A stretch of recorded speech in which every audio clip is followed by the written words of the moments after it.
Welcome to the cabin. For today's quick hobby tip, we're comparing hobby clippers.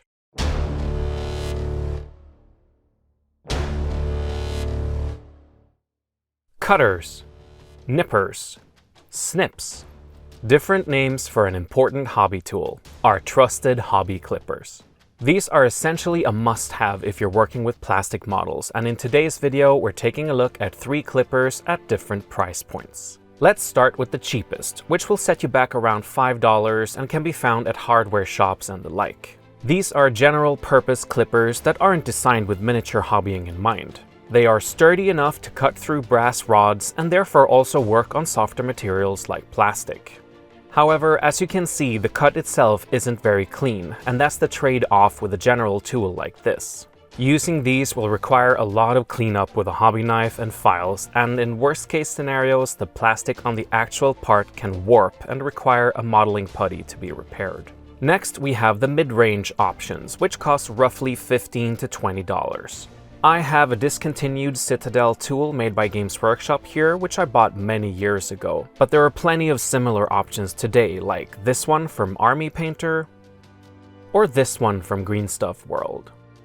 These clippers are designed to be used for plastic miniatures, and as you can see, the cut is closer this time, but you still need to do some cleanup.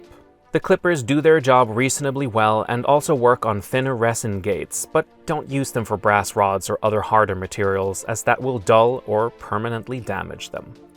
Now we come to the high-end options, which are sold at around $50 to $60 or more depending on your location.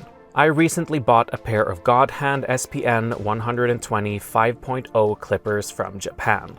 And other examples at this price point come from Redgrass, Tamiya, and the latest version of the Citadel tool from Games Workshop. These are only meant to be used with plastic sprues made of PP, ABS, PE, or PS, and not with transparent plastics or sprue gates thicker than 3 mm. My God Hand clippers are single-bladed, which you can see here, as opposed to the previous examples which have 2 blades.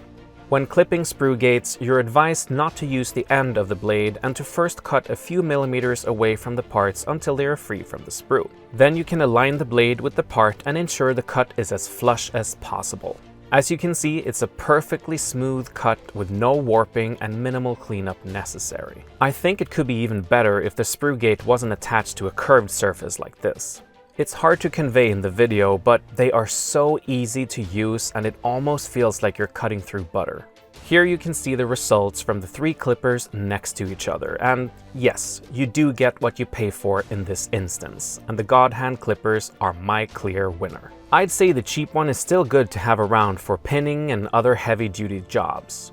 If you can't afford the high-end option, the mid-range still does the job pretty well. I'm holding on to mine to use for transparent plastics, thicker sprue gates, and resin kits. Anyway, I hope you found the video useful. Please consider giving it a like and subscribing to the channel so you don't miss out on other hobby tips and tricks. A special thank you to Arnold over on Patreon. And if you want to go that extra mile and get some nice perks while helping us out, all our links are in the description below. We'll see you next time. Good luck with your miniatures.